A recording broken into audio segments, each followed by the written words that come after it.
ముద్దుల దొంగబాబా ఆయన ఇష్టమైన అంటే తిడతాడు యేసుప్రభు, నాకు అక్కడే నచ్చడు.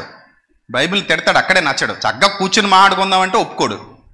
అవి అక్కలేని రూల్స్ అన్నీ పెడతాడు. నిన్న నాకు మెసేజ్ పెట్టాడు, ఏవైనా నేను మంచి పాయింట్లు అతనికి అనుకూలంగా మాట్లాడిన పాయింట్ ఏదో ఉందనుకోండి, అది నాకు పంపించి సూపర్ రెడ్డి గారు అని అడతాడు. మరి మీకు వ్యతిరేకంగా మాట్లాడిన పాయింట్లో మాత్రం సూపర్ రెడ్డి గారిని ఎందుకు పెట్టావు అంటే పెట్టడం. ఇప్పుడు ఇక్కడ నీకు సూపర్గా నచ్చిన రెడ్డి గారు నీతో కూర్చొని మాట్లాడడానికి ఎందుకు నచ్చట్లేదంటే, మా తాతట ఆళ్ళ ముత్తాత కూడా క్రైస్తవుడు ఉండాలట. ఇది ఎక్కడే దిక్మాల రూల్ అండి. అలాగైతే అతనితో నా కొడుకు కూడా డిబేట్ చేయడానికి పనికిరాడు. ఎందుకు మా తాత క్రైస్తవుడు కాదు కాబట్టి. ముత్తాత క్రైస్తవుడు ఉండాలి, మీ నాన్న క్రైస్తవుడు ఉండాలి, మీ తాత క్రైస్తవుడు ఉండాలి, అందరు క్రైస్తవులు ఉంటాయి. ఇంకా నువ్వు చేసేది ఏంటి గుడ్డు? ఆయన చెప్పేది అది. సర్లే, ఆయన కూడా మనం ఏమి ద్వేషించట్లేదు, చిన్న చిన్న విషయాల్లో నచ్చట్లేదు అంతే. నచ్చకపోవటం వేరు, ద్వేషించటం వేరు.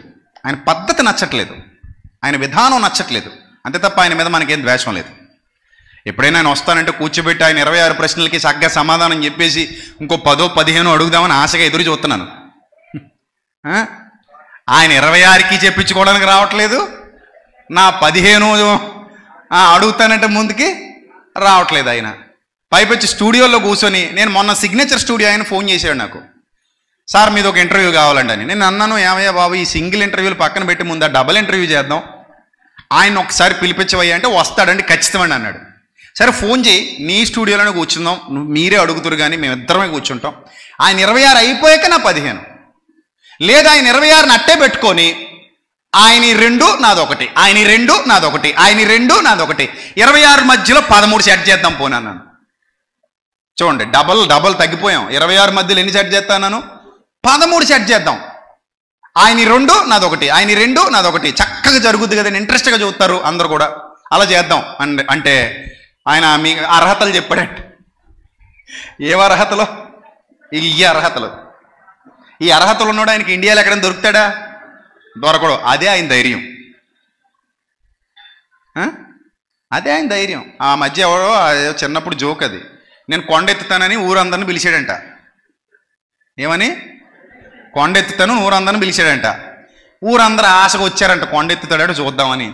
ఈలోగా చక్క తలపాగా చుట్టుకొని రెడీ అయ్యి ఒంటి నిండా కొబ్బరి నూనె రాసుకొని వచ్చాడట అక్కడికి.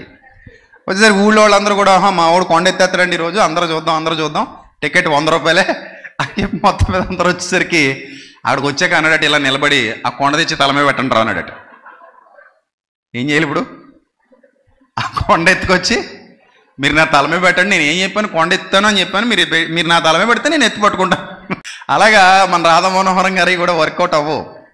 ఆయన అలా పిలుస్తూనే ఉంటారు, మనం అలా చూస్తూనే ఉండాలి అంతే తప్ప జరిగేది ఉండదు, ఏడ్చేది ఉండదు.